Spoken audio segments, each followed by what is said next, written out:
Hello, ladies and gentlemen, and welcome back to the Last Edit Podcast, a podcast on film starring yours truly, Silver Hawkins, and my amazing friend. Citizen Sleeve, hello there. As old listeners will know, we are a weekly podcast on film in which Sleeve and I both alternate between choosing different films. Usually, we try and focus on films that are a little obscure or not particularly well known or not well discussed all that much because we want to try and put focus on them and put attention on them and get people to see these films because we find them really compelling or good for some reason or another. And this week I picked a French animated film again. Sort of go with Running theme. the Triplets of Belleville. Um, this time it is I Lost My Body or J'ai perdu mon corps by Jérémy Clapin. And it's a movie that actually it premiered at Cannes, the Cannes Film Festival, I think. And it became the first animated film to ever win the Critics' Week Grand Prize at Cannes. And for good reason, I think, as we'll probably talk about, because I was blown away when I watched this movie. This is a movie that I think you have to watch with headphones on. It is on Netflix. Netflix bought the rights to it after it premiered at Cannes, and it premiered on Netflix back in December, the start of December. And yeah, it's a bit of a transitory experience. Like, I've never seen a movie like this that was so tactile in the feelings it invoked, like the sense of touch, sound, the way it uses and plays with those things. I thought was utterly compelling. And yeah, it really blew me away. And we watched it together as well. So I'm really interested to hear your thoughts on it. Well, I guess the first thing to say is how visually striking it is. Yeah. So in essence, it's about a seven hand in a lab that escapes. And let's even just mention that little scene itself, just in terms of Foley sound, which you Yeah, both we you're right. Though we should probably start with the steps. yeah, do a little narrative for us, and then we'll. the film is basically about a severed hand, as Sleep mentioned, that escapes the morgue, where it wakes up or comes to life, and then tries to make its way, and sort of an odyssey back to its body, back to its owner. And on its journey, we get flashbacks to the life of the owner to various points, both in his childhood and in his sort of teenage life. And that's basically where the heart of the movie. Yeah, and the narrative in essence after that is kind of a love story, quite not a generic love story, but quite a simple love story. In the kind of black and white, prior life where the hand was attached to the actual body. But I mean, the first thing obviously is the sound. Even above the visuals in this film, which are very striking. Yeah.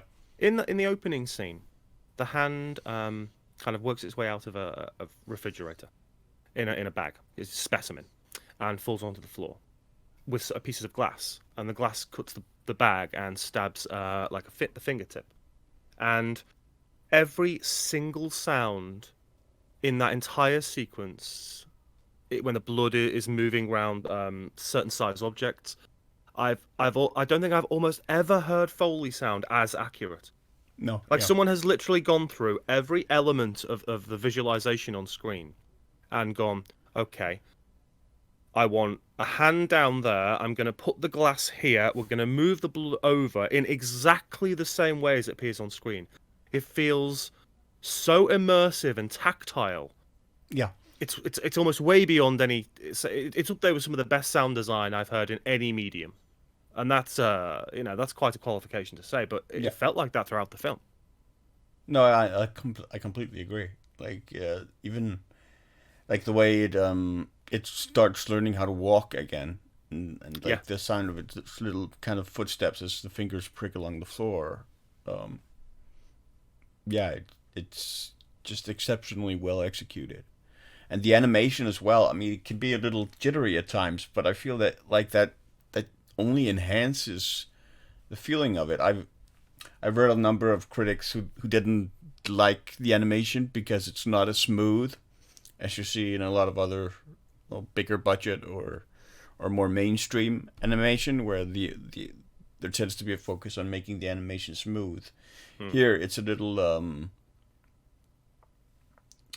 it's a little jittery at times, where sometimes there are jumps. But I don't mind that at all. It's a lot like the Tale of the Princess Kaguya, which we talked about as well, which can be a little rough in its animation in places as well, but is still nonetheless absolutely enthralling to look at. Yeah, and when it's in the hands era, as it were, and it's colorized, it is really visually striking. It's a bit like Faith No More, the album cover to a Fool for a Day and King for a Lifetime. It's that purple and striking blacks and that depth in between. It looks really visceral. I think maybe it works slightly less when we go back to the prior life with the hand attached, and he's meeting Gabrielle and going through childhood and stuff, because it's in black and white. So it lessens it a bit. Well, but only the childhood is in black and white. Only that section of the childhood to start. I think that. But then again, the oppositional relief between those two is a nice stylization. Yeah.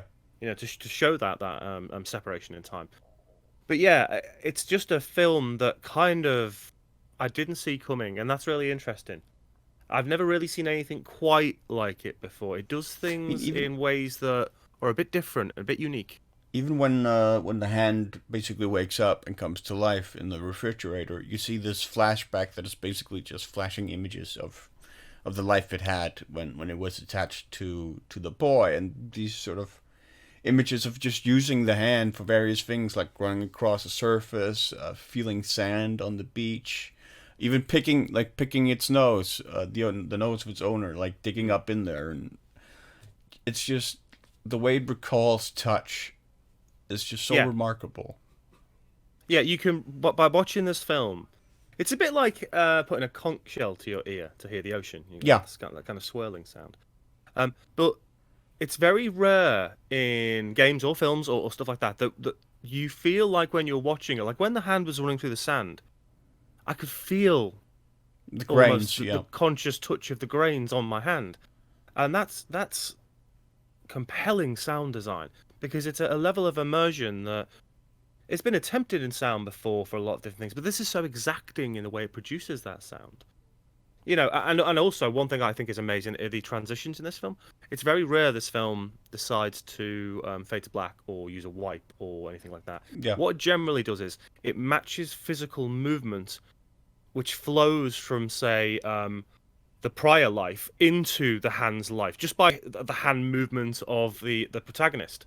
The way he'll flip his hand to do something, and then we'll see the hand on screen roll. And as you said when we were watching it, what was really compelling to me for quite a good section of the film is when we're with just the hand, it feels a bit of a horror film. It becomes a bit of a survival horror film, because the hand is out of its depth. It's a severed hand. Yeah. It's coming across rats and things it has to escape from, and these situations it's trying to get away from. And it's got that level of there's that initial scene, thriller almost. There's that initial scene up on the rooftops where it wakes up near a pigeon's nest. And the pigeon tries to knock it over, and it grabs as it basically falls over the drain pipe and is about to fall down onto the street. It grabs the pigeon by the neck and holds on, and ends up snapping the pigeon's neck and killing it, and then pulling it down into a garbage container. And while thrashes as well. Yeah, and kills its own babies. Yeah, precisely like bird thrashes as the hand holds onto its neck with its wings and cracks the eggs in its nest. While that struggle goes on, and then they fall down into the container. And that struggle as well. Fundamentally, I think what the movie does so well in recalling that sense of touch and stuff in you is conveying that sense of loss, that what would happen if you lost that sense of touch and stuff, because fundamentally the movie throughout is about loss. It's Yeah. about the body. It's about the loss of the hand, losing its body, and it's about the main character losing something else, which defines his life from that. That loss then comes to define his life from that point on. And and that was something that resonated very, very strongly with me for a number of reasons. And yeah, I found it to be a deeply personal, deeply, deeply moving film for that reason. Yeah, it's a film which is centrally about loss, and a number of different ways. Obviously, the physical loss of the hand's physical loss of its body. It's about this young guy who's growing up, trying to be the best he can be with Yeah, these now amazing fell. parents. Yeah, who are teaching him these amazing things, and then he suffers this loss. And he falls Yeah, in he love with has it. this ambition when he's a kid that he wants to be both a concert pianist, like his mother is a concert cellist, and he wants to be a concert pianist and an astronaut. Astronaut, yeah. And his dad's like, "What? You've only said one astronaut as well, Dad." He said, Yeah, "Yeah, that's my boy." yeah. And you get this wonderful sense of a really lovely, holistic family bringing up. Yeah, and a hopeful future. And then you cut him in his teenage years, and it's not going so well. He's a pizza delivery boy, and And he's he's not not very doing good so at well it. at Yeah, that. Nope. Worse than Peter Parker in Spider-Man yeah, 2, I would say. yeah, Yeah, and he ends up.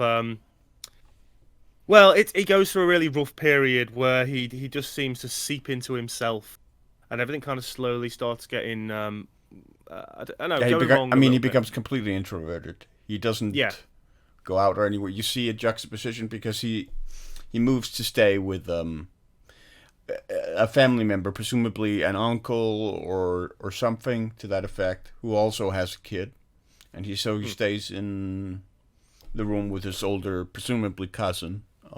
Like we're not never told these familial connections. We're just meant to connect these dots Yeah. ourselves. In terms of, but really, they could be just about anything.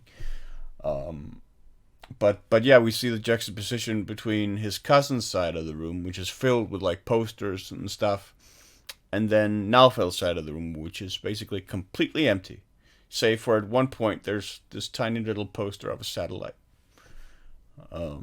in outer space, uh, sort of as a symbol of like yearning for freedom. I think Hmm. outside the vastness of space, because he's basically trapped in this sort of prison that he constructs for himself, that just where he relives the past over and over and over and over again. That going back to that moment where he suffered a significant trauma that then has come to define his life.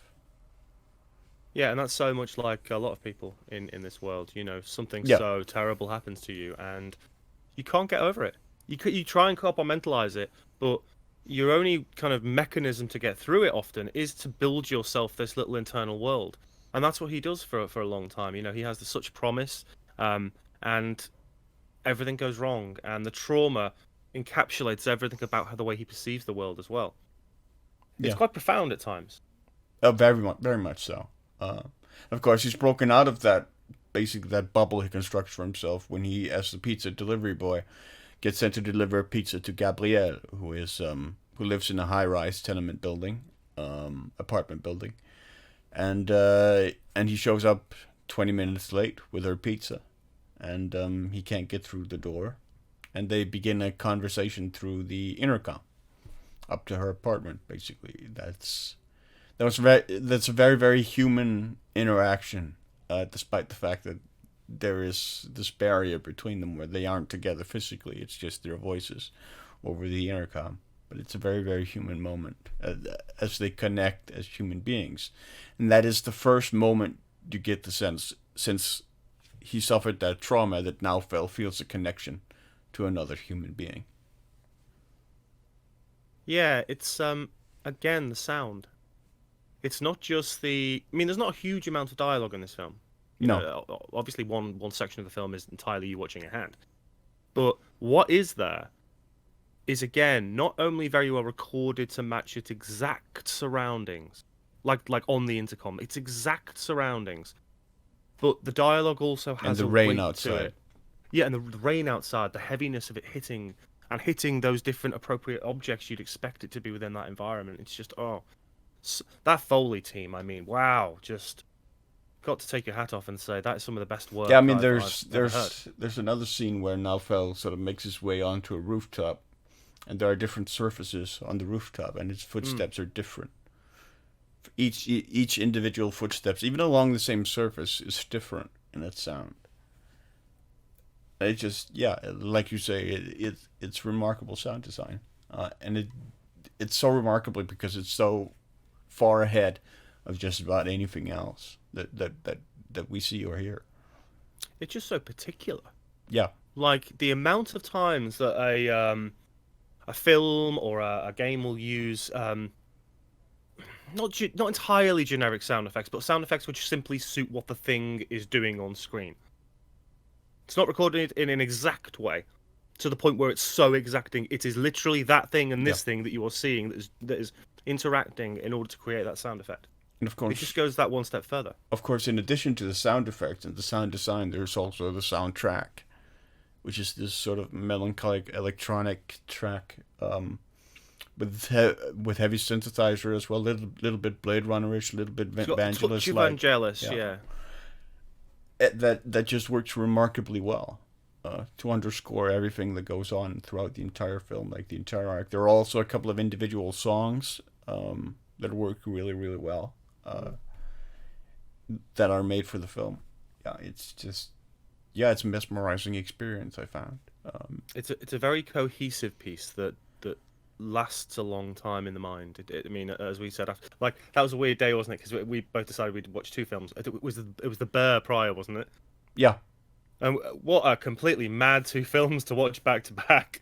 Well, we've done the Bear. We'll leave that where it is. But the Bear is coming up at some point, though. But yeah, it's a bit like the Congress in the sense that it left me with a whole load of thought process, a whole load of ideas and concepts to think it's about it's and also one of those films cognate over. I would call a masterpiece, because if you change a single element of this film, you unravel the whole thing. Like, you can't pull at one single thread here.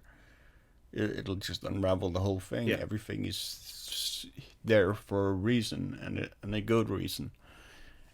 It just fits together, and makes up this beautiful whole that it's really brought home with the ending, which is also incredibly beautiful. But yeah, I mean, at one point the movie seems like it's going in one direction that's very archetypical, like a traditional romantic comedy. yeah, But the movie's too good for that. It actually turns that on its head and says, no, we're not going to do that. And then it does something entirely different. And I have enormous respect for that. Because there was a minute there where I thought it was going to go in that traditional direction, because all the signs seemed to be there that it was, and then it doesn't do that. It does something else, and it stays true to its characters, and that feels enormously true and honest. yeah. You do at times feel as if it's going to dip into formulaic genre tropes, Yeah, and it does, but then it circumvents those and moves past them. So this film contains romance and drama and horror and elements of a thriller and survival horror and all these different genres. But then by the end, it becomes something else. And as you say, it stays true to the characters that we've been watching throughout the film. It just moves past its typical genre tropes to be something far, far more. And that's the beauty of this piece. yeah. I mean, one thing I really appreciated, I think I commented on this to you, is that, we get these different sequences that are different in chronological order. So you could have easily imagined that there could have been some kind of gotcha moment where it turns out that the hand doesn't really belong to the guy we've been following. It actually belongs to someone else. But the movie makes it very clear, because there's this very distinct mole on Naufel's hand that's on the hand. So we know from the very first moment that this hand belongs to Naufel. It belongs to the kid we're following. So we're just sort of waiting for that moment, that horrifying moment when he actually loses the hand. And when it does come eventually, through stupidity, that scene is one of the most tense scenes I remember seeing in a long time. when he actually loses the hand, and it's just done again, executed remarkably well.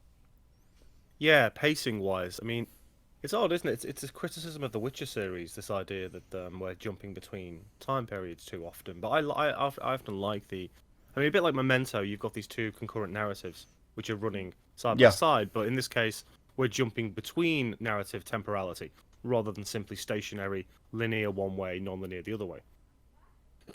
I I love that scene as well. You're right, the setup for it. I mean, we're basically waiting for these two narratives to kind of collide yeah, throughout. for We everything know to it. sort of come together. Yeah, Yeah, we know it's coming, and yeah, we hope we're not going to be duped because that mole is on there. So when that continuity comes together and the timelines cross, and we built and built and built to this moment, as you said, it is handled really, really well, and it is his stupidity. yeah. You know, it's his fault he loses his hand, and to see that and see that build up, that crescendo, really, really does work well. The music as well in that scene is magnificent.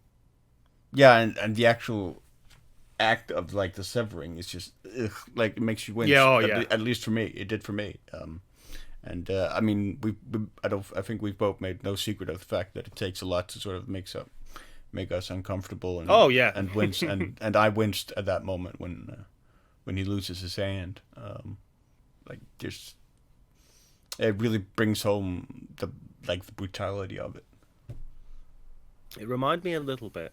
Again, as you said, there's not even very visceral violence at the moment. So I've been watching stuff like this for a very long time. But American History X, near the start, you don't Right. even actually see it, but it's the when Ed Norton's outside, and he's got that guy's teeth on the curb, and you just see the foot go down. You don't see anything, but just the Yeah. thought, the process that goes through my mind, and I mean, you do see this, but it gave me that same kind of little shiver Yeah. because it was delivered so potently on screen. Yeah. And of course, we get these sequences with the hand up until the hand does eventually sort of meet and reunite with its owner, just unbeknownst to the owner. Yeah. Because it does sort of position itself on the pillow as he's sleeping, and puts itself where it used to be, but then he shifts and the arm moves back away, and the hand stays on the pillow by itself, which of course is one of the best possible ways to show that there is no way to be whole again when you've lost that's always going to be gone. That's never going to be like healed in that way. You're never going to be the same. Yeah. That's an irrevocable change. And then it just sort of moves on from there, both between the hand and its owner, Naufel. But that image, yeah, of the hand just lying there by itself after it thinks it's whole again, after it looks like maybe it's gonna just magically mend together again, and then it doesn't. I think it's really, really strong, and a really compelling way to sort of again illustrate that whole point. Well, yeah, what it's doing is not copying out. We could have had a MacGuffin somewhere. We could have had a magic something that was going to reattach the hand. Yeah, I to mean the body. we have a reanimated hand, so yeah. Exactly. So it would have been very, very easy to cop out on that and to use that to give us this happy ending. But this is not about a neat type bow. It's about a sense of reality and also a sense of poetry in the way the film ends. You know, the hand is a symbol for not only a physical loss, often I haven't got any limbs missing, obviously, but you hear about veterans or people have lost Yeah, limbs, phantom pain. phantom limbs, ghost limbs, and that's a part of you missing. But it also references the notion of a loss beyond that, you know, losing a friend, losing family, and the loss that the piece of you that is missing. And Yeah, and especially in the case of Naufel, the main character. Yeah, obviously ties into his most profound loss in his family. So you get this wonderful use of this visual metaphor to not only cover these different dimensions of loss, but the poetry in which it suggests that you have to move on from them. You have to. There's no magic glue fixing everything together. There's no magic way out of losing someone you love. you have to deal with it, and you have to find a way to move forward. And that's what this film is really fundamentally about. Yeah, precisely, because we get an ending, and that's one of the things that puzzled me, because I read a number of reviews that weren't very happy with the ending. Like they thought it was way too ambiguous, and I didn't find it to be ambiguous at all. Like I found it to be completely hopeful, like that towards the fact that now Phil is moving towards something new, Yeah. and it's moving beyond that sense of loss that has defined him for nearly his entire life up until that point. Yeah, I didn't find it ambiguous in any way whatsoever. As you said, the ending is a poetic sense of hope. Yeah, He has now the hand has realized it can't reattach itself, so the hand is done. But he knows now he can move on mentally. He can move past these things. yeah, He's come to terms with the loss and he of his does hands. that through a literal leap of faith. Yeah, yeah. But he makes it. Yeah, and that to me is even that moment is literally a metaphor for moving on. He could have fallen, he could have hurt himself, he could have it could have gone all kinds of ways, but the director precisely. wanted Yeah, him to be shown to be taking that leap and physically moving past the things that have held him back for so long. And in that way, this film is a poem. It's a wonderfully well written poem about loss and getting past that loss. and the way that whole sequence was sort of delivered to us, or the significance of it through the recording that now fellas left behind of him Yeah, making the yeah. jump, is again an example of just the extraordinary sound design in this film. Um, I don't think I've ever come across a film, as I said before, that is so tactile in the way it immerses you in its sound design. Its yeah, atmosphere and ambience at times is quite wonderful. yeah. I mean, there's that whole sequence that you were really fond of as well, where the hand has to make it over a freeway or a motorway. Yes. Um, Yeah. and it tries to do so using an umbrella and flying over, and then it sort of crosses through traffic in a really, it's a fairly thrilling sequence, Yeah. where that's underscored by music as well, and yeah, it's a stunning sequence. And there's another one earlier where the hand has to confront off and fight off rats in the subway tunnels of the metro. Yeah. Yeah, And and they're the there's ones that reminded me so much of a horror film. They yeah, felt they felt so wonderfully well kind of constructed, yeah, both in shot terms, in sequential terms, but also, as you said, in the musical matching of those scenes, those shots. yeah. And there's another scene where the hand. I, I mean, in any other film, it would have been enormously creepy and scary to see a severed hand crawling into a child's bedroom. Yes. But here it isn't, because we've sort of seen how the hand, sort of the gentle nature of the hand, as it were, up until We that match point. it to the owner, don't we? Because we've Yeah, seen the owner, we as understand. as it crawls up to like a crib with a baby who's lost his pacifier, or hers. I think it was a boy, from judging from like the ornaments and Yeah, I stuff. think so. It was last week, But, wasn't it? But but yeah, it could I think be so. any. It could have been either.